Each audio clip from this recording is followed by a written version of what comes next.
The all-new 22 Civic, now on sale at Team Honda on Siegen Lane.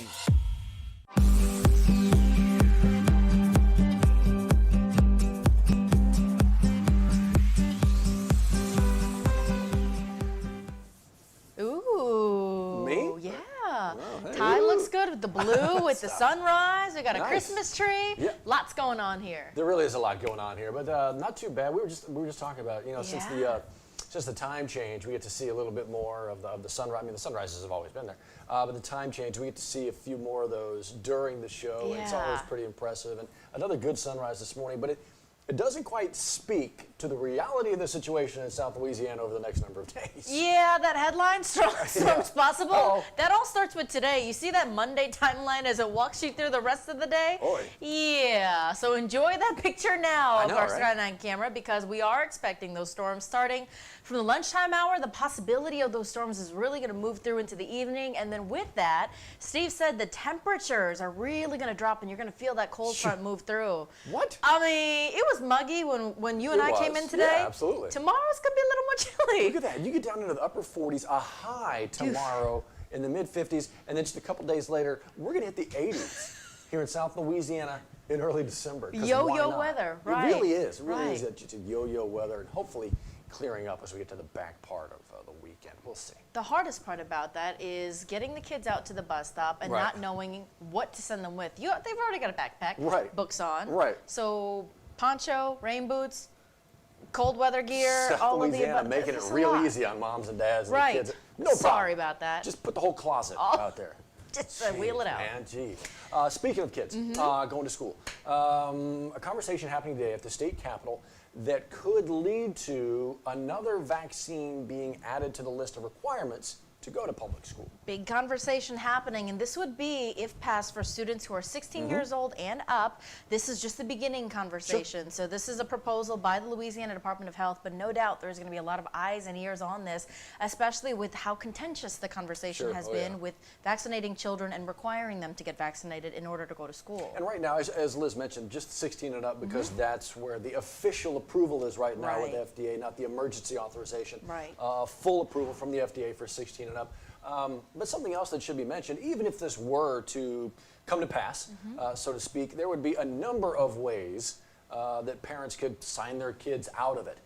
So those in favor of the vaccine mandate for kids in schools are obviously in favor of it, but then would say, well, it lacks teeth if you can just sign your way out of it. But those who would rather not have this as a mandate going into public schools see that as obviously a way to still get out of having to have their kids have that shot, at least mandated by the state. Yeah. So yeah, big conversations, but as you can imagine, you mentioned contentious, both sides, a lot of eyes. A lot of questions will sure to be asked to state health leaders and state lawmakers as they talk about this today and 10 days o'clock? to come. 10 o'clock. 10 o'clock this morning.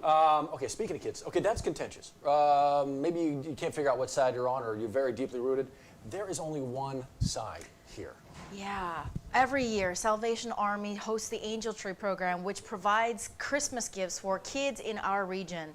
What's amazing about this is the community always responds, shows up, adopts these angels, and each kid gets something they want, something they need, and parents don't have to worry about not giving anything for the year.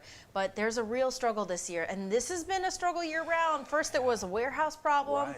Then it was volunteers. Now they need more people to adopt these angels. Everybody can get on board with this one. Yeah. Everybody can get on this. Even if it's just one. Exactly right. And you mentioned it, truly a struggle this year. When you see 1,600 children still unadopted, and that is as big as the number has been this deep into the campaign, which is why we talked with them over the weekend, and it's why we're going to be talking about this as we move through this week. This is a deadline coming up. It is so easy to be a part of this. Find the story online, and what you'll do is actually you can scroll right through it. Big thing in yellow, click right here. You get to adopt a child, or if you'd like some more information with Salvation Army, you can actually click on the link. They're looking for volunteers as well. There are so many ways that we can be a part of bringing those smiles to our kids in the community and really making it a little bit easier for our families. That's the goal. So you still have some time. Yes. They would love your help in any way, shape, or possible. It's just, there's a lot of organizations out there. Yeah. And Salvation Army is just one of those groups, time in, time out, all year, truly. We focus heavy on them here because of everybody knows this time of year, course. right? But they are one of those groups that would just continue to give all year long, and they could use a little bit more help, and why not? What a great program. Please, What if a you great can, program, reach yeah. out and share the link. Well, LSU fans now got an idea of where they're going to be bowling.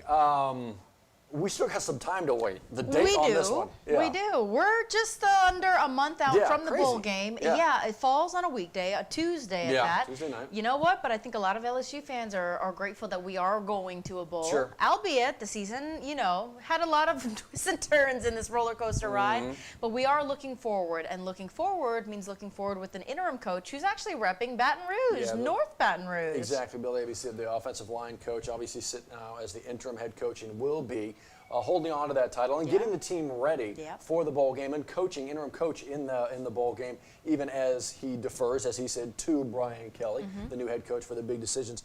But this is, it's interesting, and we'll see. LSU fans travel well all the time. It's an easy trip to Houston. It's just right down the road. Do they feel like they still want to be a part of this season? That's a good question. I don't know. I don't know. We'll see. There have been some, as you mentioned, roller coaster rides. Maybe they want to look at this game as the kickoff for next season, which a lot of teams obviously do. You get into that bowl game. The season didn't quite go how you wanted it to. You get into that bowl game. It kind of sets the pace, lays the foundation for that next season. Maybe these fans are feeling like that. Let's just get to that. Let's go enjoy it. Hopefully, Kansas State is going to have something to say against that, obviously. But the January 4th time frame, there's only one more game to be played after January 4th. That's the national title game. So there you go. Rare air, rare company. We'll see. Yeah. A new leaf at that. It is. It is. I was looking at the bowl games, a bunch of them. There's like 40 plus of them. Do you know Jimmy Kimmel has a bowl game? Not until you told me this morning, and that was shocking. I just want to see his face everywhere. I really do too. It's like the Jimmy Kimmel LA Bowl. Yeah. It's like Oregon State, Utah. I got to look at it again. But if Jimmy Kimmel's face is not everywhere, like helmets, you said, patches on chest, 50-yard on line. the field. That's fantastic. Amazing. So if that can happen, I think at some point we need to lobby for Johnny Asian to get I mean, it would only be fitting. Independence Bowl up right? That we can make these things work. You think we could lobby for his face in Tiger Stadium temporarily? I mean, what else they got? I think we could do it. Come on. I mean, there's nothing else going on right now, right? Come on. Absolutely. So inaugural. All that's going on. Yes. So plenty to look forward to. Yes. And we're, of course, keeping you on top of everything here on WAFB Plus and at WAFB.com. With that news conference, I'm sorry, not news conference, the meeting happening over at the state capitol. We're going to send you a push alert about that if you'd like to follow along, but you can be rest assured that we're going to have a crew there to kind of update you throughout the day on the 9 News app. A lot of folks going to be paying attention to it. But meanwhile, pay attention to this. This really is going to be your headline maker, as Steve has talked about. Already in northwest Louisiana, we saw a potential tornado touchdown up there. Radar indicated that. They talked about some large trees being thrown around. Steve talked about that this morning. So already this line of storms producing something like that. So please, heads up. Just pay attention. Keep that First Alert weather app handy. That's the goal. Please be safe out there. We'll see you tomorrow. There you go.